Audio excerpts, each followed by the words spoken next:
Hello बच्चों, welcome back to physics tree. My name is Anshul Gupta और आज हम आपका फेवरेट टॉपिक शुरू कर रहे हैं जिसका नाम है इंटीग्रेशन। ठीक है, तो इंटीग्रेशन अगर समझ लिया तो फिजिक्स से डर निकल जाएगा, राइट। क्योंकि मानो ना मानो जहाँ भी इंटीग्रेशन का कर्व बन जाता है वहीं से डर लगना शुरू होता है, राइट। तो फिजिक्स समझने के लिए इंटीग्रेशन की ज़रूरत पड़ती है और इंटीग्रेशन समझने के लिए डिफरेंशिएशन की ज़रूरत पड़ती है, राइट। तो डिफरेंशिएशन क्या होता है? अगर डिफरेंशिएशन नहीं पढ़ा है तो you can watch and differentiation की वीडियो, शायद 1.5 घंटे में मैंने डिफरेंशिएशन कवर किया था। और अगर डिफरेंशिएशन पढ़ा हुआ है तो मैं पहले एक बार याद दिला दूं कि आपने डिफरेंशिएशन में क्या पढ़ा था। आपने पढ़ा था कि y जो है वो x का फंक्शन कहलाता है अगर y is a variable which depends on variable x। Simple शब्दों में, अगर एरिया ऑफ सर्कल अपने को पता है, एरिया ऑफ सर्कल a से रिप्रेजेंट करें, एरिया ऑफ सर्कल पता है पाई आर स्क्वायर, तो area is a variable which depends on another variable जो कि क्या है, रेडियस ऑफ सर्कल। तो आप मैथ्स में क्या बोल सकते हो? आप बोल सकते हो area is a function of radius. इतना सिंपल होता है फंक्शन। अगर एरिया रेडियस पे डिपेंड करता है तो area is a function of radius. समझ में आया? और एक सिंपल एग्जांपल दूं, आपने इक्वेशन ऑफ मोशन अगर पढ़ी हो तो v equals to u plus a t सुना है। 9th क्लास में भी पढ़ाते हैं, वैसे तो 11th में पढ़ा हो तो भी अच्छी बात है। v is equals to u plus a t. अब अगर मैं बता दूं कि इनिशियल वेलोसिटी किसी कार की 10 मीटर पर सेकेंड है और एक्सेलरेशन उस कार का 5 मीटर पर सेकेंड स्क्वायर है, तो आपको क्या दिखाई दे रहा है? आपको दिख रहा है एक वेरिएबल वेलोसिटी जो कि डिपेंडेंट है किस पर? दूसरा वेरिएबल यानी कि टाइम। ओके, तो आप क्या लिख सकते हो? मैथ्स में आप लिख सकते हो velocity is a function of time. इतना आसान होता है फंक्शन। अगर एक वेरिएबल दूसरे पर डिपेंड करता है तो हम बोल सकते हैं first variable is a function of second variable.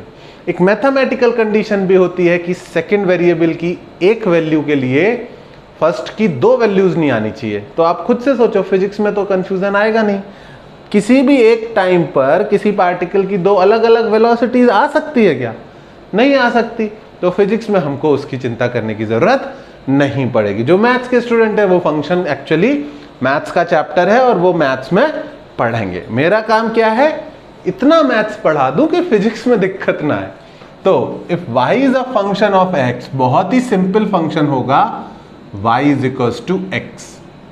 y की वैल्यू x के बराबर है। थोड़ा कॉम्प्लिकेटेड होगा, y is equals to x square.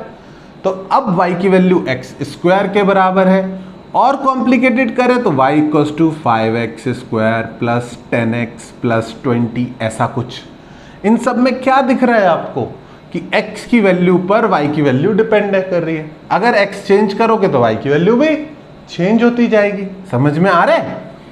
थोड़ा और देखें तो ट्रिग्नोमेट्रिक फंक्शन होंगे, जैसे y is equals to sine x, y is equals to cos x, y is equals to tan x. तो ये हो गए ट्रिग्नोमेट्रिक फंक्शन। बहुत थोड़े से ही फंक्शंस आते हैं फिजिक्स में। y is equals to log of x, इसकी तो मैंने अलग से ही वीडियो बनाई है, इसको लॉगरिथम फंक्शन बोलते हैं। ठीक है, इसको तो मैंने शायद 1 घंटे में अलग से ही पढ़ा है, लॉगरिथम x। अगर आपने लॉग फंक्शन नहीं पढ़ा आप वो वीडियो देख सकते हो। और last is y is equals to e raise to power x, ये एक्सपोनेंशियल फंक्शन कहलाता है। तो मोर एंड लेस इतने से ही हमको मतलब है।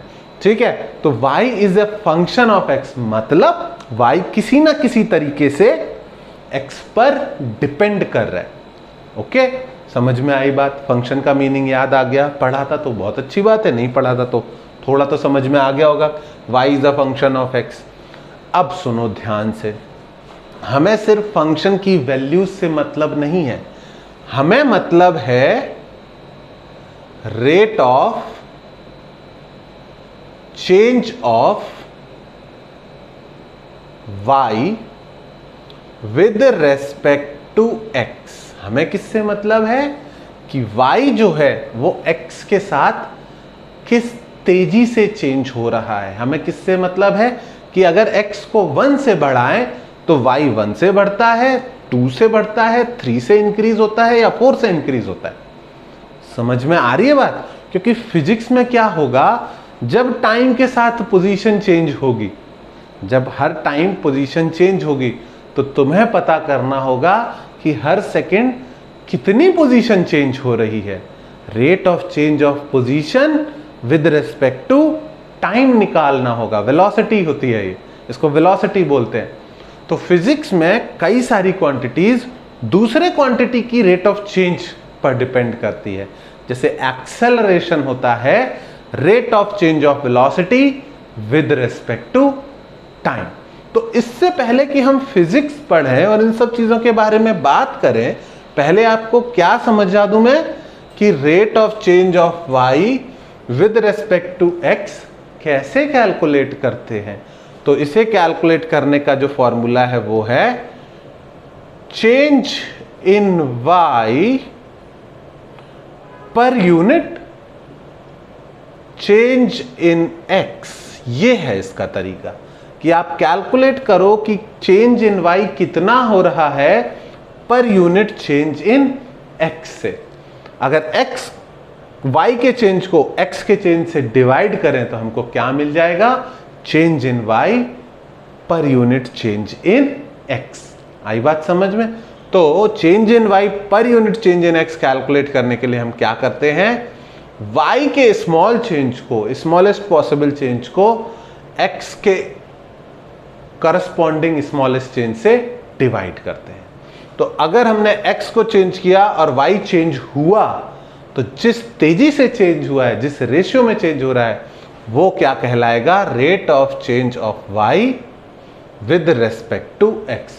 आई नो कि कई लोगों को पता होगा कि सर ये तो पता है, कुछ अच्छी बातें बताओ, लेकिन फिर भी समझने के लिए, अगर y इक्वल टू 3x है बच्चों, तो आप क्या कर सकते हो, एक लिस्ट बना सकते हो y और x की, और x की अलग अलग वैल्यूज पर y की अलग अलग वैल्यूज निकाल सकते हो। x0 डालोगे y 0, x1 डालोगे y 3, x2 डालोगे y 6, x3 डालोगे y 9, x4 डालोगे y 12। और अब आप खुद से देख सकते हो, x को 1 से चेंज करें तो y कितने से चेंज हो रहा है, 3 से। x को फिर से 1 से चेंज किया तो y कितने से चेंज हो रहा है, फिर से 3 से। समझ में आया? तो आप क्या कर रहे हो यहां पर, calculate change in y upon change in x। ठीक है, 3 यूनिट का चेंज पर 1 यूनिट के चेंज पर है। Is that clear?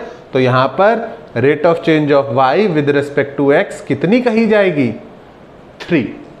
ओके, तो इसमें मैं ज्यादा नहीं जाऊंगा क्योंकि ये डिफरेंशिएशन की वीडियो मैंने अलग से बनाई है, बट फिर भी इतना बता दूं कि ये चेंज इन y पर यूनिट चेंज इन x को और क्या बोला जाता है, इसको बोला जाता है f डैश x। तो ये क्या लिख दिया सर, ये बच्चों मैथमेटिकल टर्म है, इसको बोलते हैं डेरिवेटिव ऑफ फंक्शन। कौन सा फंक्शन, fx। fx के डेरिवेटिव को क्या बोलते हैं, f डैश x। एक डैश लगा देते हैं समझाने के लिए। ओके, तो ये मैथमेटिकल सिंबल है, सीख लो इसको भी, कभी कभी ये भी काम आएगा। वैसे फिजिक्स में ज्यादातर इसको यूज करेंगे, पर ये भी कभी लिखा आ सकता है। ओके, तीसरी चीज भी बड़ी इंपॉर्टेंट है बच्चों, एक ही चीज के अलग अलग नाम है।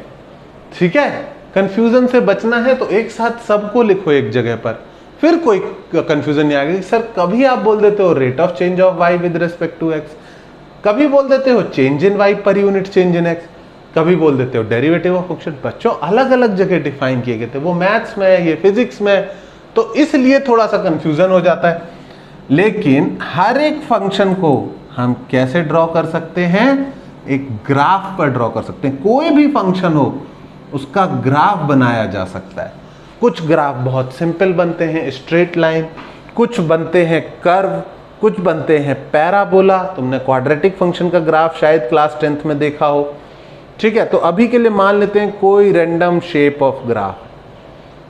ठीक है, तो इसमें इस चीज को समझो कि y की वैल्यू पहले तो x के साथ इंक्रीज हो रही है, फिर एक जगह पर इंक्रीज होना बंद हो गई और फिर y की वैल्यू x के साथ डिक्रीज होने लगी, फिर से बंद हो गई और फिर इंक्रीज होने लगी। तो मेरे कहने का मतलब है कि rate of change of y with respect to x हर जगह बदल रहा है। कहीं पर y इंक्रीज होता दिखेगा तुम्हें, कहीं पर डिक्रीज होता, कहीं पर ना इंक्रीज हो रहा है ना डिक्रीज हो रहा है। तो एक तीसरी चीज भी rate of change of y with respect to x बताती है, और वो तीसरी चीज है इस ग्राफ का स्लोप। इस ग्राफ का कोई भी एक पॉइंट चूज करो, वहां पर एक टेंजेंट ड्रॉ करो, उसका एंगल निकालो थीटा। तो टेंजेंट का स्लोप क्या कहा जाता है? टेंजेंट का स्लोप होता है tan थीटा के बराबर। हो सकता है आपने 10th में पढ़ा हो सकता है ना पढ़ा हो, ठीक है। तो मैं उसको बता दे रहा हूं कि किसी भी ग्राफ के किसी भी पॉइंट पर एक टेंजेंट ड्रॉ करो और उसका एंगल निकालो थीटा, तो स्लोप ऑफ द ग्राफ क्या कहा जाएगा? tan theta. ये एंगल भी हमको ये बताता है कि y कितना तेजी से बढ़ रहा है। समझ में आया? तो तीसरी चीज rate of change of y with respect to x किसके बराबर है? Slope of xy curve which can be represented as tan theta. Okay, तो ये तीन चीजें डिफरेंशिएशन में हमने कैलकुलेट करना सीखी थी। डिफरेंशिएट करने का मतलब होता है फंक्शन से उसके डेरिवेटिव पर जाने की प्रोसेस। जो फॉर्मूले हम यूज करते हैं डिफरेंशिएशन में, वो हमें क्या हेल्प करते हैं? फंक्शन से उसके डेरिवेटिव यानी उसके रेट ऑफ चेंज कैलकुलेट करने में हेल्प करते हैं। Is that clear? समझ में आया? अब बात आती है कि सर डिफरेंशिएशन ही पढ़ाने लग गए। नहीं, पढ़ाने नहीं लग गए, बस याद दिला रहा था। अब बात करते हैं कि इंटीग्रेशन क्या होता है फिर।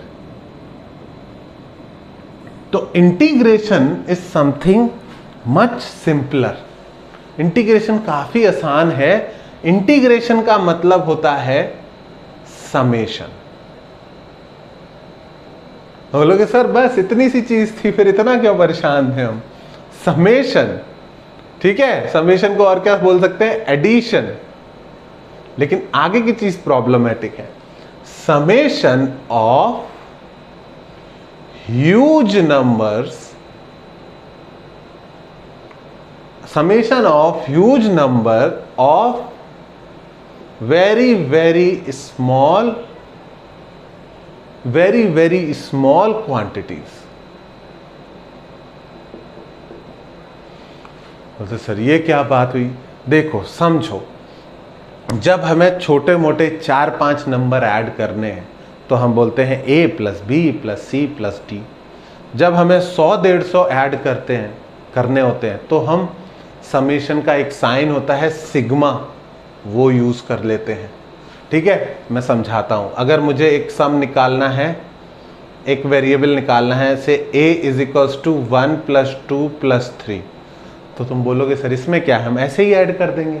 अगर मुझे निकालना है b is equals to 1 plus 2 plus 3 up to 100, तो मैं 100 थोड़ी लिखूंगा यहाँ पर। इसको लिखने का तरीका होता है समेशन का साइन, सिग्मा बोलते हैं इसको, i गोइंग फ्रॉम 1 टू 100। इसमें हमें ऐड करना है i को, और i की वैल्यू कहाँ से ले जानी है? 1 से 100 तक। तो 100, 200, 500 नंबर्स के लिए हम सिग्मा यानी समेशन का साइन यूज करते हैं। तो बोलते सर इसी से काम चला लेते, इसी से काम चला लेते। लेकिन बच्चों, हमको इंटीग्रेट कब करना पड़ता है? जब हम जिन चीज़ों को ऐड कर रहे हैं उनका टोटल नंबर ही हमको नहीं पता। ऐसा कैसे हो सकता है? अभी समझाते हैं। पहले ये बताओ, तुमने डिफरेंशिएशन पहले पढ़ा हुआ था तो तुम्हें ये लिख लेना चाहिए, और अगर पहले नहीं पढ़ा हुआ था तो तुमको वीडियो भी देखनी चाहिए और ये तो लिखना ही चाहिए। ओके, क्योंकि इस छोटी सी जगह पे मैंने डिफरेंशिएशन का मीनिंग समझाया। तो मैं इसको हटा रहा हूँ, ठीक है। पॉज करके तुम नोट डाउन कर सकते हो, याद आ जाएगा डिफरेंशिएशन। इसको मैं हटा रहा हूं, हमें इंटीग्रेशन की बात करनी है आज। तो इंटीग्रेशन के लिए सबसे पहले मैं एक एग्जाम्पल लेना चाहूँगा जिसको हम नोट्स में नहीं डालेंगे, बस समझाने के लिए, ठीक है, बस समझाने के लिए एक एग्जाम्पल लेना चाहूँगा। तो लेट्स से हमारे पास एक ग्राफ है जो कि बहुत ही बढ़िया, आसान, सिंपल स्ट्रेट लाइन है। ओके, बहुत ही सिंपल स्ट्रेट लाइन है। यहाँ y है, x एक्सिस पर x है, और मुझे बच्चों y की वैल्यू निकालनी है। मुझे इस बार फंक्शन नहीं पता, तो मुझे y की वैल्यू कैलकुलेट करनी है, और मुझे गिवन है क्वेश्चन में इस फंक्शन का स्लोप, इसके ग्राफ का स्लोप, ये थीटा गिवन है, मान लो 30 डिग्रीज गिवन है। ओके, और अब मैंने आपको दे दिया ये वाले वेरिएबल का चेंज। किसकी वैल्यू दे दी मैंने? यहां से यहां तक x कितना चेंज हुआ है वो वैल्यू मैंने आपको बता दी, से 10।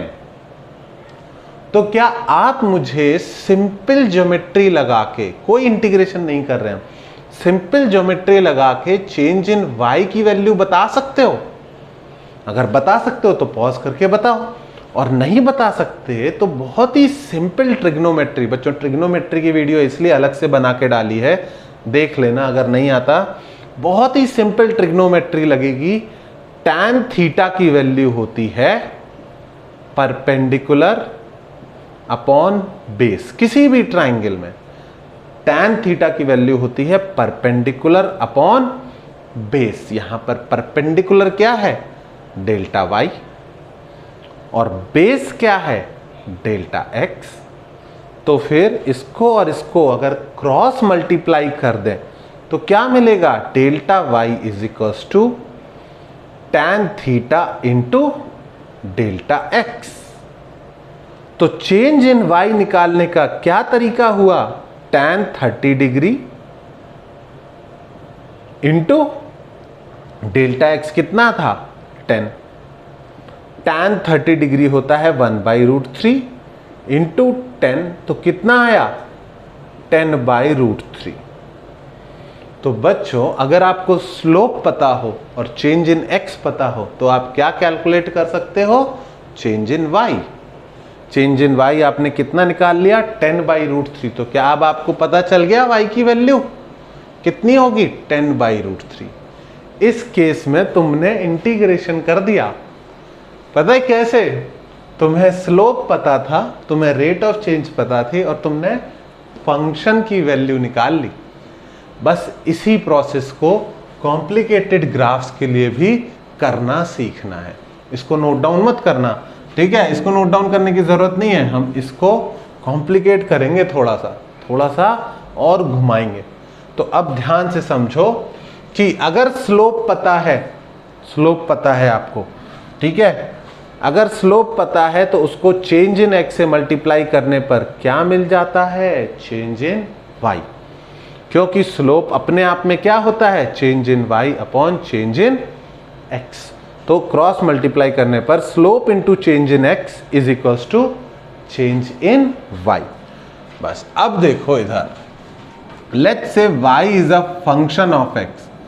y जो है वो x का एक फंक्शन है, और हमें नहीं पता कि वो क्या फंक्शन है, ठीक है? हमें नहीं पता कि क्या फंक्शन है, लेकिन हमें क्या पता है? क्वेश्चन में गिवन है इस फंक्शन का डेरिवेटिव f' गिवन है। तो क्वेश्चन में इस फंक्शन का डेरिवेटिव गिवन है। ओके, अब क्या किया जाए? क्रॉस मल्टीप्लाई कर दें, जैसे वहां पे किया था, क्रॉस मल्टीप्लाई कर दिया। क्रॉस मल्टीप्लाई करने पे मुझे मिला चेंज इन y। ये कौन सा चेंज होता है बच्चों? dy और dx होते हैं वेरी स्मॉल चेंज, एकदम उसी पॉइंट पर बताते हैं कि कितना चेंज हुआ। तो चेंज इन y किसी एक पर्टिकुलर मोमेंट पे कितना होगा?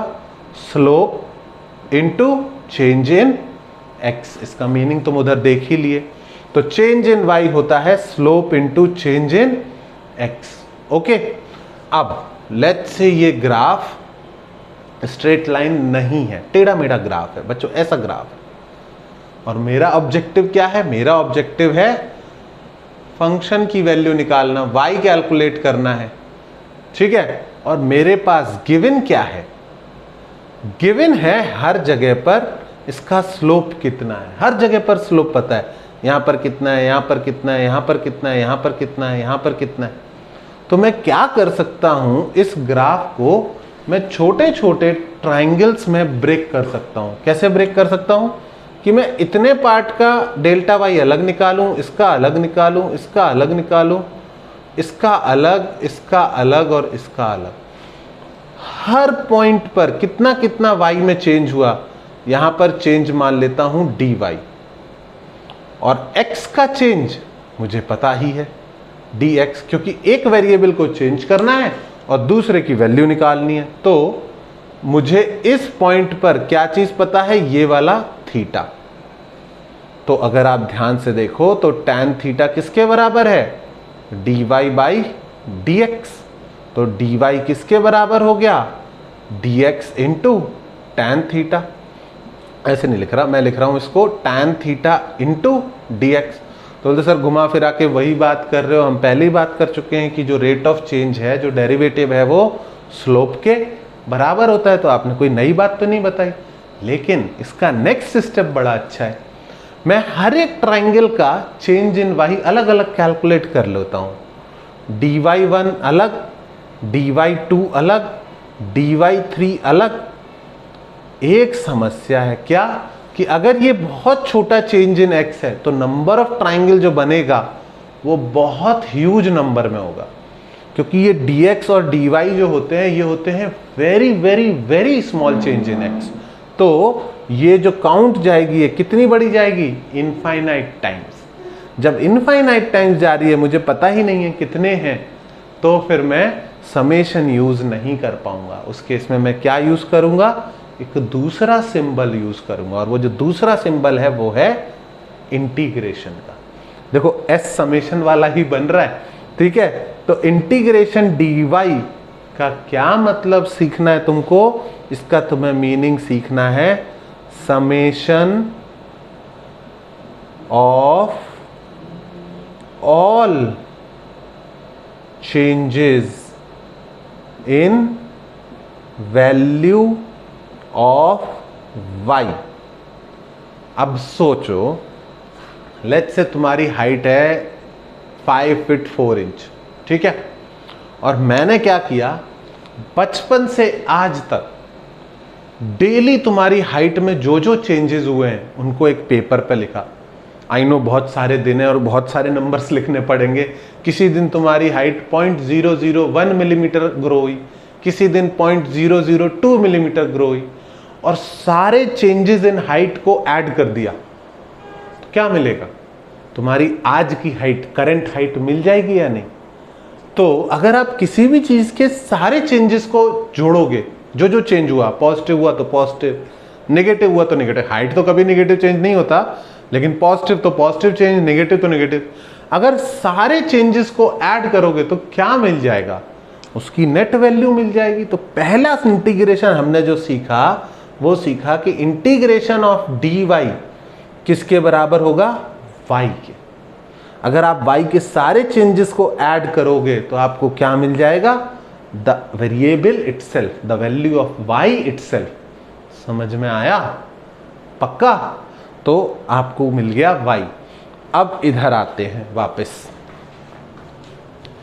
ये एक इक्वेशन है बच्चों, कोई भी इक्वेशन हो सकती थी। Let's say x is equals to y plus 2। अगर x equal to y plus 2 true है तो x square is equals to y plus 2 का स्क्वायर भी ट्रू होगा। कोई भी ऑपरेशन हम दोनों तरफ करेंगे तो इक्वेशन ठीक बनी रहेगी। जैसे मैं रूट ले सकता था, रूट ऑफ x किसके बराबर होगा, रूट ऑफ y प्लस 2। तो जो भी ऑपरेशन लेफ्ट साइड करना है वही राइट साइड भी करना है। तो लेफ्ट साइड में क्या कर रहा हूं, इंटीग्रेटिंग, और वही चीज मुझे राइट साइड भी करनी है, तो इंटीग्रेटिंग बोथ साइड्स। जब दोनों साइड्स को इंटीग्रेट किया तो क्या आया, integration of dy is equals to integration of f dash x into dx। और इंटीग्रेशन ऑफ dy हमने यहां पर डिसाइड किया किसके बराबर आएगा, y के बराबर आएगा। y के सारे चेंजेस को ऐड करोगे तो नेट वैल्यू ऑफ y आएगी। और y क्या था? y ही तो ओरिजिनल फंक्शन था। क्या फाइंड आउट करना था?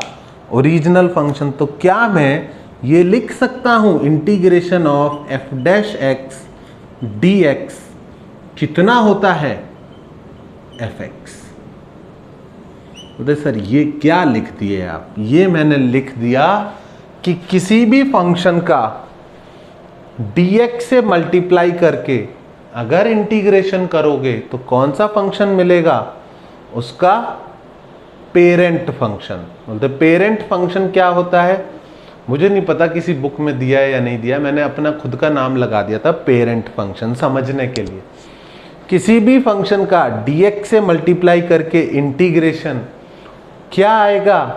वो पेरेंट फंक्शन जिसका डिफरेंशिएशन ये था। तो किसी भी फंक्शन का dx से मल्टीप्लाई करके अगर इंटीग्रेशन करोगे तो कौन सा फंक्शन आएगा? वो फंक्शन जिसका डिफरेंशिएशन ये वाला फंक्शन था। तो देखो, इससे पहले कि तुम कंफ्यूज हो जाओ, इसके रियल लाइफ एग्जांपल ले लेते हैं। मैंने बोला था ये लिखने की जरूरत नहीं है, ठीक है। इसको हमने बहुत ज्यादा एक्सप्लेन उधर कर लिया। अब समझो ध्यान से, अगर मैं पूछूं what is the integration of dx, तो तुम्हें क्या सोचना है? तुम्हें एकदम सिंपल मीनिंग सोचना है। ये s है summation of all the small changes in x। कितना होगा? x। क्लियर हुआ? फिर मैं पूछूं समेशन ऑफ 5 इंटू dx, तो तुम्हें क्या सोचना है? अरे मैं इंटीग्रेशन ही बोलना है, समेशन बोलना मत कभी, ठीक है। मैं गलती से समेशन बोल गया, ठीक है। इंटीग्रेशन ऑफ 5 इंटू dx, तो तुम्हें क्या सोचना है? x के हर पॉसिबल चेंज में 5 का मल्टीप्लाई करके ऐड कर रहे हैं, तो क्या आएगा? जो भी x की वैल्यू आनी चाहिए थी उसका 5 गुना, तो 5x आएगा। समझ में आया? अब उल्टा सोच के देखते हैं, 5x का डिफरेंशिएशन क्या होता है? 5x का डिफरेंशिएशन क्या होता है बच्चों? याद आया? 5x का डिफरेंशिएशन होता है 5। अगर 5x का डिफरेंशिएशन 5 होता है तो 5 का इंटीग्रेशन 5x होगा। 5 इंटू dx का इंटीग्रेशन 5x होगा। x का डिफरेंशिएशन क्या आता है बताओ? x का डिफरेंशिएशन क्या आता है? मैं बताऊं? 1 आता है। x का डिफरेंशिएशन आता है 1। तो 1 इंटू dx का, 1 तो कहीं भी लगा सकते हैं ना, 1 के तो कोई फर्क पड़ता नहीं है, 1 तो मल्टीप्लिकेशन में कहीं भी लगा सकते हैं। 1 इंटू dx का इंटीग्रेशन क्या आया? x। पर 1 कभी लगाते नहीं है, 1 नहीं लिखा होता, वो अंडरस्टूड होता है कि 1 का तो मल्टी। तो 1 का इंटीग्रेशन आया x और 5 का इंटीग्रेशन आया 5x। थोड़ा और कॉम्प्लिकेट करते हैं इसको। Integration of 2x into dx, कौन सा फंक्शन आएगा जिसका डिफरेंशिएशन 2x आता हो? थोड़ा सा सोचो, 2x किसका डिफरेंशिएशन आता था? पढ़ा है ना डिफरेंशिएशन? पहला ही या दूसरा ही डिफरेंशिएशन सिखाते हैं कि x स्क्वायर का डिफरेंशिएशन क्या होता है? 2x।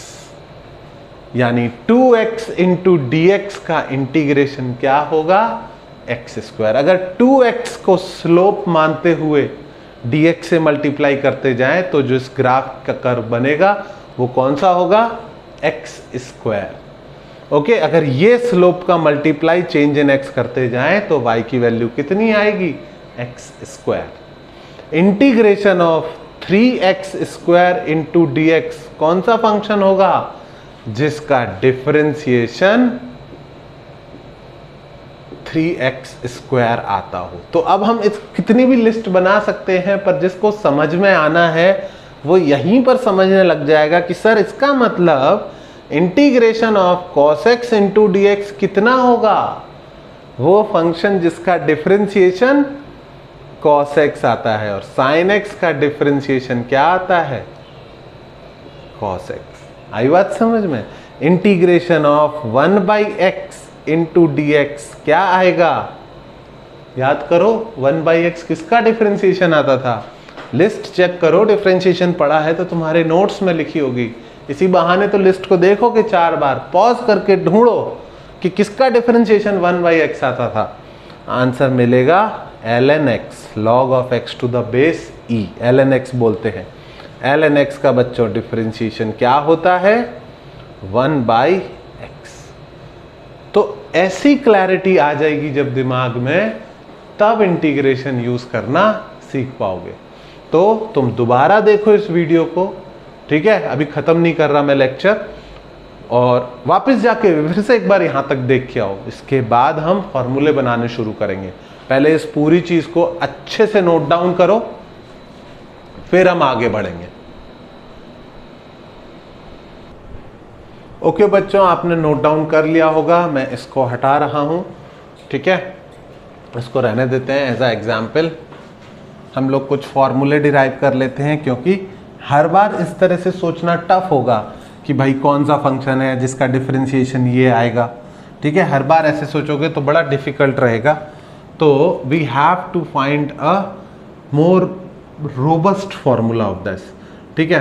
तो उससे पहले एक चीज और बताना चाहूंगा कि इंटीग्रेशन ऑफ dx क्या लिखा हमने, x, ठीक है, इंटीग्रेशन ऑफ dx क्या लिखा हमने, x। क्यों लिखा x, क्योंकि x का डिफरेंशिएशन क्या आता है, 1। अब एक चीज और बतानी थी जो मैं यहां पे चीटिंग कर गया, मैंने बताई नहीं, थोड़ा सा सोचो। x प्लस 5 का डिफरेंशिएशन क्या आता बच्चों, x प्लस 5 का डिफरेंशिएशन क्या आता, x का डिफरेंशिएशन 1 प्लस 5 का डिफरेंशिएशन 0। समझ में आई बात या नहीं? और एग्जाम्पल दूं, दूसरा एग्जाम्पल देता हूं, ध्यान से देखते रहना, आंखें खोल के ध्यान से देखते रहे, ठीक है, एक भी चूक हुई 2 मिनट के लिए इधर उधर ध्यान गया ना तो गया। 2x dx का इंटीग्रेशन क्या लिखा था हमने, इधर देख लो, x²। क्यों लिखा था, क्योंकि तुमने बताया था, नहीं मैंने बताया था, मेरी मिस्टेक थी, x² का डिफरेंशिएशन क्या होता है, 2x। This is absolutely correct, इसमें कोई गलत बात नहीं बोली मैंने। पर x² प्लस 5 का डिफरेंशिएशन भी क्या आता है, 2x। x² प्लस 25 का डिफरेंशिएशन भी क्या आता है, 2x। जो कांस्टेंट टर्म होता है उसका डिफरेंशिएशन क्या आता है, 0। क्यों, क्योंकि कांस्टेंट टर्म की वजह से y चेंज नहीं होगा, वो तो एक वैल्यू है जो हमेशा वहां बनी रहेगी।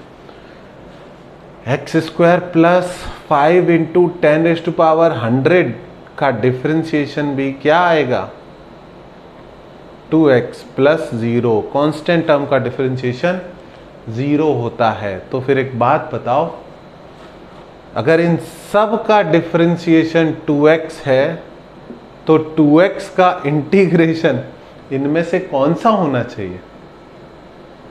आई बात समझ में? प्रॉब्लम क्या है कि अगर इन सब का डिफरेंशिएशन 2x है तो 2x का इंटीग्रेशन कौन होना चाहिए, दिस या दिस या दिस या दिस? तो तुम्हें बोलना है हमें नहीं पता। ओके, तुम्हें क्या बोलना है, हमें नहीं पता कि कुछ कांस्टेंट था या नहीं था।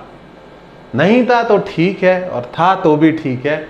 हम सेफ्टी के लिए इसका इंटीग्रेशन क्या लिखेंगे, x² प्लस सम कांस्टेंट।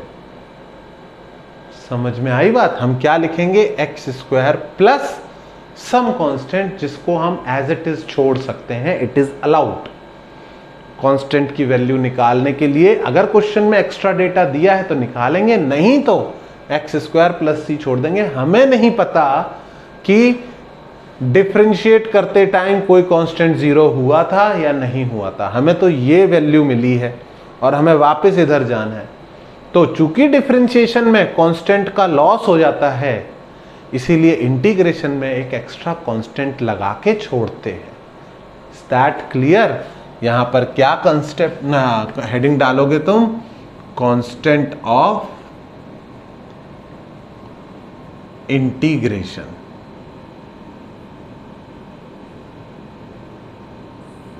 ठीक है, इस तरह के इंटीग्रेशन को बोलते हैं इनडेफिनिट इंटीग्रेशन। क्योंकि हमें पता नहीं है कि कोई कांस्टेंट ऑफ इंटीग्रेशन था या नहीं था। तो इनडेफिनेट इंटीग्रेशन में हमेशा एक कांस्टेंट ऑफ इंटीग्रेशन लगा के छोड़ा जाता है। Is that clear? तो बच्चों टेक्निकली इन सारे केसेस में आंसर क्या लिखना चाहिए? x प्लस सी, 5x प्लस सी, एक्स स्क्वायर प्लस सी, एक्स क्यूब प्लस सी, where c is the constant of integration. c is the constant of integration. Okay, कि हर एक इंटीग्रेशन में, कौन से इंटीग्रेशन में? इनको बोलते हैं इनडेफिनेट इंटीग्रेशन। इसमें कांस्टेंट के बारे में हमें कुछ पता नहीं, जब पता होगा तो उसको डेफिनेट बोलेंगे। ठीक है, तो साइन एक्स प्लस सी, क्योंकि साइन एक्स प्लस सी का भी डिफरेंशिएशन क्या आएगा? कॉस एक्स, क्योंकि सी का डिफरेंशिएशन 0 हो जाता है। तो इंटीग्रेशन में हमेशा कांस्टेंट ऑफ इंटीग्रेशन लिखा जाता है, हमेशा, मतलब जब इनडेफिनेट इंटीग्रेशन है। दूसरा वाला तो मैं बताऊंगा ये अलग से। ठीक है, आज हम इनडेफिनेट इंटीग्रेशन पर ही रहेंगे मेरे हिसाब से। तो बच्चों इसको लिख लो और एक स्टेटमेंट लिख लेना, during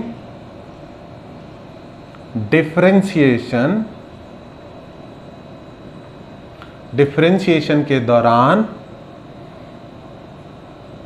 the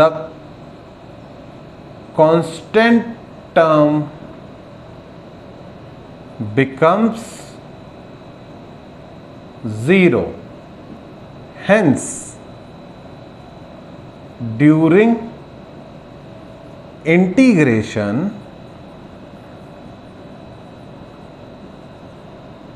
we leave an extra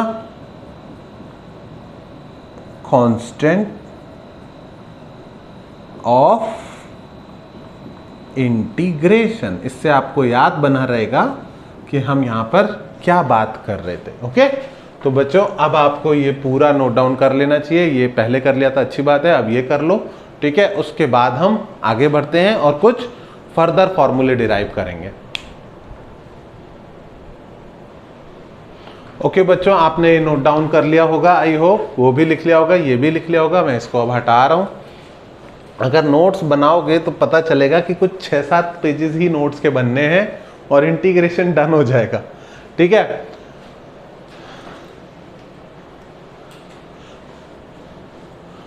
ठीक है, अब हम क्या करें? अब हम कुछ फॉर्मूले डिराइव कर लेते हैं, क्योंकि ये उल्टा गैस करने वाला आइडिया ना बहुत अच्छा नहीं है। ठीक है, बहुत अच्छा इसलिए नहीं है कि छोटे छोटे वाले तो हो जाएंगे और अगर बड़ी वैल्यूज आ जाएंगी तो फंस सकते हैं। तो बच्चों एक बात बताओ, मुझे इंटीग्रेट करना है। ठीक है, फॉर्मूला डिराइव कर रहे हैं हम। ठीक है, कौन कौन से मेन फॉर्मूलाज हैं? तो इंटीग्रेट करना है x की power n into D x, इसको इंटीग्रेट करना है। ठीक है, याद करो, याद करो, क्या याद करो? कि जब y is equal to x की पावर n था और इसको डिफरेंशिएट करना था तो फॉर्मूला क्या लिखा था? पावर नीचे आ जाती है और ऊपर से एक पावर कम हो जाती है। ओके, तो डिफरेंशिएट करते टाइम एक पावर कम होती है, तो इंटीग्रेट करते टाइम क्या होगा? एक पावर बढ़नी चाहिए। क्यों बढ़नी चाहिए भाई? लॉजिक से सोचो, अगर इसको डिफरेंशिएट करने को बोलूं, क्या बोलूं? इसको डिफरेंशिएट बोलते सर वेरिएबल के टर्म्स में ज़्यादा बातें मत किया करो, पसंद नहीं आता। तो देखो x की पावर 5 dx को इंटीग्रेट करना है तो एक चीज़ समझ में आती है कि x की पावर 6 आएगा इसमें। क्यों? क्योंकि जब डिफरेंशिएट करेंगे तो क्या बनेगा? 6x की पावर 5। तो क्या हमें यही चाहिए था? हमें 6 नहीं चाहिए था, 6 नहीं चाहिए था। तो फिर इसका इंटीग्रेशन ऐसी चीज आनी चाहिए जिसका डिफरेंशिएशन वो आ जाए। x की पावर 5 चाहिए था, 6 नहीं चाहिए था, तो 6 से डिवाइड करो, सीधी बात है। समझ में आया? अब भूल जाओ इसको, फिर से डिफरेंशिएट करो। फिर से डिफरेंशिएट करोगे तो क्या करोगे? 1/6 कांस्टेंट है और x की पावर 6 का डिफरेंशिएशन कितना आएगा? 6 इंटू एक्स की पावर 5 गया, 6 से 6 क्या बचा? x की पावर 5। यही चाहिए था? यस। नहीं समझ में आया? 15 सेकंड वापस जाओ, फिर से वीडियो देखो, कुछ नया थोड़ी बताना है, वही फिर से बोलूंगा। ठीक है, नहीं समझ में आया 1 मिनट पीछे जाओ, फिर से वीडियो देखो। कुछ नया नहीं किया मैंने भाई। x की पावर n+1 का अगर डिफरेंशिएट करूंगा तो आएगा n+1 x की पावर n। पावर सामने आ जाती है, पावर सामने आ जाती है और ऊपर पावर एक कम हो जाती है तो कर दी। लेकिन ये n+1 तो एक्स्ट्रा है, तो इस n+1 को हटाने के लिए क्या चाहिए, नीचे एक n+1 चाहिए। तो वो कहां से आएगा, जादू से थोड़ी आएगा, यहीं पर n+1 होना चाहिए। तो जैसे डिफरेंशिएट करते टाइम पावर सामने आती है और ऊपर से एक पावर कम हो जाती है, इंटीग्रेट करते टाइम पावर एक से बढ़ जाती है और बढ़ी हुई पावर नीचे आ जाती है। समझ में आया? तो this is the only formula you need in physics, not the only formula sin x cos x ln x का और चाहिए, लेकिन वो आसान है, एक ही एक है। लेकिन सारे पॉलिनोमियल फंक्शन के लिए, पॉलिनोमियल फंक्शन के लिए x की पावर n+1 अपॉन n+1। क्यों? क्योंकि इसका जब डिफरेंशिएशन करेंगे तो वी विल गेट, नीचे का n+1 कांस्टेंट है, उसको छेड़ेंगे भी नहीं, n+1 इंटू एक्स की पावर n, और तब ये दोनों कट के क्या आ जाएगा, x की पावर n। समझ में आया? ठीक है, समझ में आना ही पड़ेगा और कोई चारा नहीं है। नहीं समझ में आया तो अपने हाथ पर काले पेन से लिख लो ये फॉर्मूला, शाम तक याद हो जाएगा, क्योंकि बहुत आसान है। इंटीग्रेशन ऑफ एक्स, सबसे सिंपल, हर बार मैं ये जरूर बता दो, इंटीग्रेशन ऑफ dx कितना है, if you change add all the changes in x you get x, plus constant of integration की आदत धीरे धीरे पड़ जाएगी तुम्हारी भी, जैसी मेरी पड़ गई। ठीक है, कांस्टेंट ऑफ इंटीग्रेशन हमेशा लिख देते हैं, उसका डिफरेंशिएशन 0 होता है। इंटीग्रेशन ऑफ 1 इंटू dx, तो वो तो सर वही बात हो गई, 1 इंटू dx लिखो या dx लिखो x प्लस सी। ठीक है, integration of k into dx, constant into dx। ठीक है, तो कांस्टेंट का कोई रोल नहीं है, आपको सिर्फ क्या करना है, कांस्टेंट को आप बाहर भी निकाल सकते हो इंटीग्रेशन से, सिर्फ dx का इंटीग्रेशन करना है, और वो कितना आएगा, k into x plus some constant of integration, integration of, अब ये फॉर्मूला यूज करूंगा, x dx। तो x की पावर कितनी है, 1, तो उसका इंटीग्रेशन क्या होगा, x की पावर 1+1 अपॉन 1+1। आया समझ में, प्लस c। आया ना समझ में? x²/2 का डिफरेंशिएशन मनी मन कर रहे हो ना तुम, भाई चेक कर लो, चेक करने में कोई बुराई नहीं है।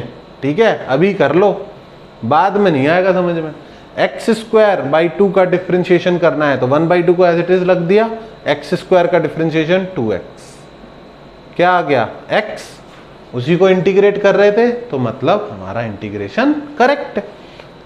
कुछ तो नालायक ऐसे भी होते हैं जो सीखते नहीं हैं और चारों ऑप्शंस को डिफरेंशिएट करके देख लेते हैं कि क्वेश्चन किससे आ रहा है और वहां से मैच कर देते हैं, इंटीग्रेशन सीखने की, बचने की कोशिश करते हैं, तो बचा नहीं जा सकता। हमने भी ट्राई किया था, किसी ना किसी पॉइंट पर सीखना पड़ेगा, और सीख लोगे ना तो डर खत्म हो जाएगा, और डर खत्म हो जाएगा तो आधी जंग तो वही है। x² dx का इंटीग्रेशन x की power 2+1 upon 2+1 plus c। I think you are getting the point now. मैं ऐसे 4-5 और लिखूं उससे कोई फर्क नहीं पड़ेगा। इंटीग्रेशन ऑफ x की पावर 50 इंटू dx का इंटीग्रेशन, तो क्या हो जाएगा, x की पावर 51 अपॉन 51 प्लस c। ठीक है बच्चों, इसके आगे तुमको करने चाहिए। ठीक है, तो यहां तक तो हम बोल सकते हैं कि हमने 3-4 फॉर्मूले बना लिए, ठीक है, इनके एग्जाम्पल्स लिख लिए, ठीक है, लेकिन इसके आगे अब तुमको करने होंगे क्वेश्चंस सॉल्व। तो मैं एग्जाम्पल्स लिख रहा हूं, तो मैं पॉज करके वीडियो सॉल्व करनी होगी, अदरवाइज इतनी पूरी वीडियो देखना वेस्ट है तुम्हारा, क्योंकि कार चलाना सीखना है तो क्या करना पड़ेगा, कार के अंदर बैठना पड़ेगा। ठीक है, तो integration of 3x³ into dx, पहला ये सॉल्व करो। दूसरा इंटीग्रेशन ऑफ x की power 5 by 2 into D x. दूसरा ये सॉल्व करो। तीसरा integration of 2x plus 3 into D x, ये सॉल्व करो। और चौथा वाला integration of 6x cube minus 4x square plus 10x minus 9, कुछ भी रैंडम लिख रहा हूँ, इंटू डी एक्स का इंटीग्रेशन। ये सॉल्व करो। 4 सॉल्व कर लो, तुमको पॉलिनोमियल का फॉर्मूला याद हो जाएगा। मतलब फिजिक्स की दिक्कत खत्म हो गई। For the sake of maths हम बाकी पूरे भी पढ़ेंगे, sin x cos x ln x वगैरह वगैरह e की पावर x, लेकिन फिजिक्स में बच्चों 99% टाइम्स इनसे काम चल जाएगा। और फिजिक्स के टीचर्स यूजुअली मैथ्स में अच्छे होते हैं, तो वो उस चैप्टर में भी आपको बताएंगे कि ये वाला इंटीग्रेशन ऐसे करना है। हम एक क्लास अलग से रख के उसको सीख लेंगे, लेकिन वो अभी तुम भूल जाओगे क्योंकि तुम 8वें 10वें चैप्टर तक यूज नहीं करोगे उन चीज़ों का। तो मैं ड्रॉपर बच्चों की खातिर कि जिनको ऑलरेडी यूज करना पड़ता है, वो नेक्स्ट वीडियो देख लेंगे। ठीक है, तुम लोग भी देख लेना, देखने में क्या जाता है। ठीक है, 3x क्यूब का इंटीग्रेशन क्या करना है, 3 का कोई रोल नहीं, x क्यूब का इंटीग्रेशन करना है। x क्यूब का इंटीग्रेशन होगा x की पावर 4 अपॉन 4। ठीक है, तो प्लस c, 3x की पावर 4 अपॉन 4 प्लस c। आया समझ में? ठीक है, अगला वाला x की पावर 5 अपॉन 2 का इंटीग्रेशन, तो 1/2 का कोई रोल नहीं, x की पावर 5 का इंटीग्रेशन होगा x की पावर 6 अपॉन 6, और ये मल्टीप्लिकेशन में जाएगा तो हो जाएगा x की पावर 6/12 प्लस c लगाना ना भूले। ठीक है, अगला वाला एक साथ दोनों को इंटीग्रेट किया जा सकता है, पर चूंकि तुम्हारा पहला दिन है तो 2x dx का इंटीग्रेशन अलग लिख लो मल्टीप्लाई करके, और 3 इंटू डी एक्स का मल्टीप्लिकेशन अलग लिख लो मल्टीप्लाई करके। कॉन्स्टेंट्स को छोड़ते जाओ और इंटीग्रेट करते जाओ। 2 को एज इट इज छोड़ो। x का इंटीग्रेशन कितना होगा, x की power 1 plus 1 upon 1 plus 1 multiplication में, प्लस 3 को बाहर ले जाओ, dx का इंटीग्रेशन x। थोड़ा सा सॉल्व करो इसको, कितना हो जाएगा, x square plus 3x। Constant लगाना ना भूलें, वैसे धीरे धीरे आदत पड़ जाएगी। डन। और लास्ट वाला ये वाला, अब मैं अलग अलग मल्टीप्लाई करके भी कर सकता हूं, लेकिन मैं तुमको सिखाना चाह रहा हूं कि तुम एक ही शॉट में कर सकते हो। x की power 4 upon 4 minus 4 x square का integration x cube upon 3 plus 10 x का integration x square upon 2 minus 9, कुछ नहीं है तो 1 का इंटीग्रेशन x। समझ में आ गया? ठीक है, प्लस c लगाना ना भूले, चीज़ों को कैंसिल आउट करना ना भूलें। और अब आपको बेसिक इंटीग्रेशन आता है, इसको फटाफट नोट डाउन करें। होपफुली तुमने खुद से ही सॉल्व किया था। एक सेट ऑफ फॉर्मूला और बचता है, वो मैं बता दूं, क्योंकि नहीं तो नेक्स्ट वीडियो सिर्फ उन्हीं के लिए आपको देखनी पड़ेगी। ठीक है, तो नेक्स्ट वीडियो में मैं थोड़े टफ लेवल के इंटीग्रेशन सिखाऊंगा। अगर डर नहीं लगा है अभी तक तो डेफिनेटली उसको ट्राई करें। अभी के लिए कुछ और फॉर्मूले बताने थे, क्योंकि फॉर्मूला हेडिंग डाला था ना, तो ट्रिग्नोमेट्री के लिए integration of cos x dx कितना रहेगा, integration of cos x dx रहेगा sin x प्लस c। क्यों? क्योंकि sin x का डिफरेंशिएशन cos x होता है। ऐसे ही यहीं पे बना दूं, integration of sin x dx कितना रहेगा, minus cos x plus c। ये माइनस क्यों आया? क्योंकि जब cos x को डिफरेंशिएट करते हैं तो क्या आता है, माइनस साइन एक्स, तो माइनस माइनस कैंसिल होके तब साइन एक्स आएगा। ऐसे ही इंटीग्रेशन ऑफ 1/x dx कितना आएगा, ln x। ओके, और integration of e raise to power x dx plus c तो लगाना ना ही भूले, कितना आएगा, e raise to power x, क्योंकि इसका डिफरेंशिएशन सेम रहता है, प्लस c। समझ में आ रहा है? ये अपने बेसिक हैं जो पता होने ही चाहिए। इस मतलब इतने पता होने चाहिए। ठीक है, एक पॉलिनोमियल और कहीं भी कोई बेसिक क्वेश्चन पूछेगा तो sin x cos x का आपसे क्या करते हैं, हम उम्मीद करते हैं कि आपको आता है। ठीक है, और इसके अलावा जो बहुत यूज़फुल नहीं है पर लोगों को ज़्यादातर पता होते हैं तो वो है ln x sec square x का इंटीग्रेशन क्या होगा, tan x प्लस c। ठीक है। और बच्चों इनफैक्ट ना हम ना इस वीडियो में सिर्फ ज़रूरत वाली चीज़ें रखते हैं जो आपको पता ही होनी चाहिए। अभी तक आपने जो कुछ पढ़ा उसके बेसिस पर एक DPP का लिंक मैं डाल दूंगा, उसको ज़रूर सॉल्व कर लेना। उसको सॉल्व कर लोगे तो इंटीग्रेशन का मीनिंग समझ में आ जाएगा। ठीक है। मेरा मन कर रहा है एक और क्वेश्चन कराने का रिलेटेड टू फिजिक्स, क्योंकि हमने फिजिक्स से रिलेटेड तो कुछ किया ही नहीं है ना। तो फिजिक्स से रिलेटेड कराने के लिए एक क्वेश्चन लेता हूं। ठीक है, पेशेंटली एक क्वेश्चन और देख लो। ठीक है, इतनी देर तक देख रहे हो वीडियो, इसका मतलब समझ में आ रहा है। समझ में आ रहा है तो एक क्वेश्चन दे, कुछ नहीं जाता। ठीक है, तो let's say the velocity of a particle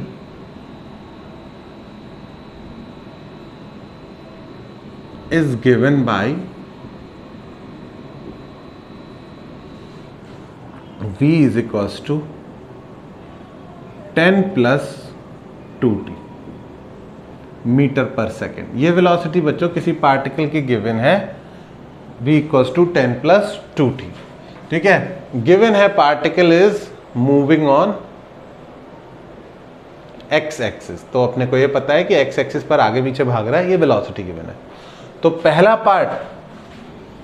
part is calculate acceleration of particle. ठीक है, तो पहला पार्ट इजी दिया मैंने, इंटीग्रेशन से रिलेटेड नहीं है।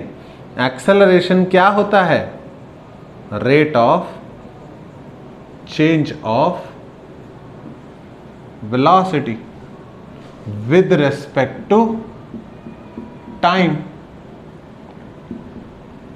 Rate of change of velocity with respect to time होता है एक्सेलरेशन। तो एक्सेलरेशन को शॉर्ट में क्या लिख सकते हैं, change in velocity per unit time.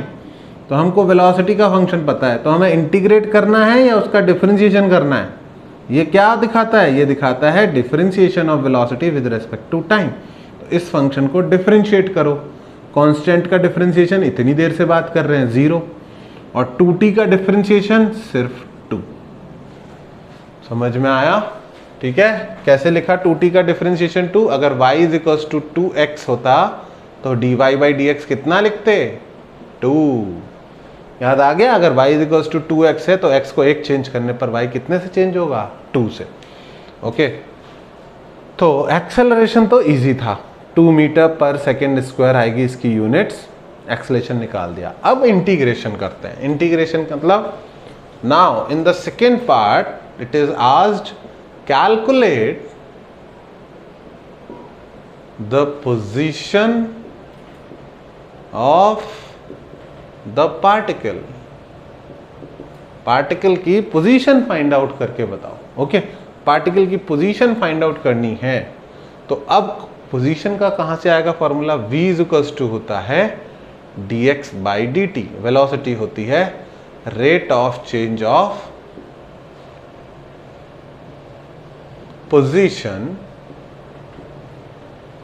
With respect to time. Okay, तो अब इसको क्रॉस मल्टीप्लाई करेंगे तो dx की वैल्यू कितनी आ गई, v dt। A small change in position is velocity into a small change in time. Velocity into time displacement होता है, तो velocity into very small time होगा very small displacement, यानी very small change in position।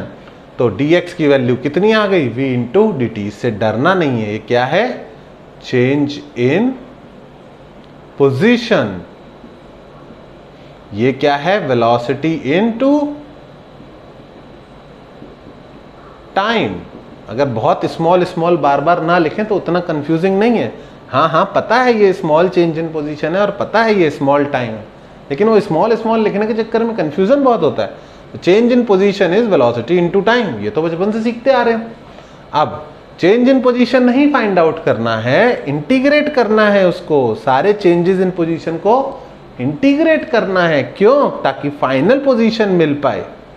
Okay, और अगर left side integrate किया तो right side भी इंटीग्रेट करना पड़ेगा। और राइट साइड में क्या है? वेलोसिटी का फंक्शन, जो कि कहां गिवन है?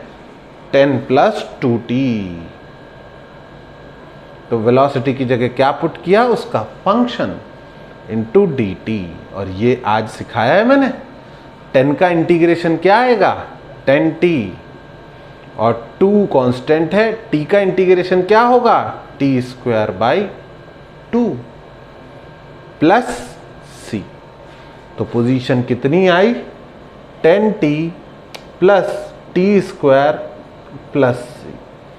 तो हमको पोजीशन मिली तो सही, बट एक कांस्टेंट हमारा अननोन रह गया। अब तुम बोलोगे सर ये तो फिर कुछ फायदा नहीं हुआ, हमें पोजीशन मिली नहीं। तो ध्यान से सुनो, जब शुरुआत में बोला था कि तुम्हारी हाइट के सारे चेंजेस ऐड करें तो तुम्हारी नेट हाइट मिल जाएगी, झूठ बोला था, सॉरी। ठीक है, तभी समझाने की कोशिश करते तो नहीं समझ में आता है। इस बात ध्यान से सुनना कि अगर तुम्हारी हाइट के सारे चेंजेस ऐड करें, तुम्हारी हाइट में बचपन से आज तक हर दिन या हर महीने जो चेंज आया है उनको ऐड करें, तो तुम्हारी फाइनल हाइट नहीं मिलेगी। तुम्हारी फाइनल हाइट निकालने के लिए तुम जब पैदा हुए थे तब जो तुम्हारी लेंथ थी वो भी उसमें ऐड करना पड़ेगा, इनिशियल वैल्यू ऐड करनी पड़ेगी। तो यहाँ पर हम चेंजेस को ऐड कर रहे हैं, तो किसी चीज़ में कितना चेंज आया वो ऐड किया, ठीक है, तो उसकी फाइनल वैल्यू नहीं मिलेगी, उसमें उसकी इनिशियल वैल्यू जो थी वो भी ऐड करना पड़ेगा। भाई इस साल, पूरे साल में तुम्हें डेली कभी पैसे मिले, कभी तुम्हारे पैसे गए, अगर सारे चेंजेस को ऐड करूं तो साल के अंत में तुम्हारे पास जितने पैसे होंगे वो पता चलेंगे क्या? नहीं। उसके लिए तुम्हारे पास साल के शुरुआत में जो पैसे थे वो भी ऐड करने पड़ेंगे।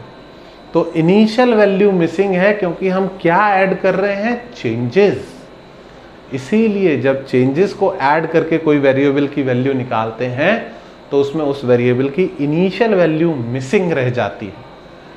समझ में आई बात? आई होप समझ में आई। दोबारा देखो, दोबारा सुनो, ठीक है। और कोई नहीं मतलब नहीं बताएगा कोई इस तरीके से तो दोबारा सुन सकते हो सेम वीडियो। नई वीडियो ढूंढने मत चले जाना, अरे कितना कॉम्प्लिकेटेड है। कॉम्प्लिकेटेड नहीं है, सोचना है कि यहाँ पर वेलोसिटी इनटू टाइम से क्या मिल गया? डिस्प्लेसमेंट। लेकिन इनिशियल पोजीशन आप x = 0 पे खड़े थे या x = 500 पे खड़े थे जब मोशन शुरू हुआ, वो डिफाइन करेगा कि आपकी फाइनल पोजीशन कितनी है। आप 50 मीटर आगे गए तो आप अपनी फाइनल पोजीशन बता दोगे? अगर मैं बोलूँ कि आप 50 मीटर आगे चले तो आपकी फाइनल पोजीशन क्या है, तो तुम बोलोगे भाई ये तो बताओ कहाँ से चले। वो कहाँ से चले वाला फैक्टर मिसिंग है, इसीलिए कांस्टेंट ऑफ इंटीग्रेशन लगा के छोड़ा जाता है। ओके, तो constant of integration mostly points to initial value, जो हमें नहीं पता है, अभी नहीं पता है। जब एग्जाम में क्वेश्चन आएगा तो एक और टर्म लिखा होगा साथ में, the particle starts from origin, the particle starts from x = 20, the particle starts from x = -5, और फिर उसका यूज करके हम कांस्टेंट ऑफ इंटीग्रेशन भी निकाल पाएंगे। पर आज की क्लास के लिए बहुत हो गया। पूरे नोट्स रिवाइज करो, दोबारा देखना है दोबारा वीडियो को देखो, सारे इंटीग्रेशन के फॉर्मूले याद करो, उसके बाद डीपीपी सॉल्व करो, तब नेक्स्ट क्लास अटेंड करना। उससे पहले किया तो कोई फायदा नहीं। Is that clear?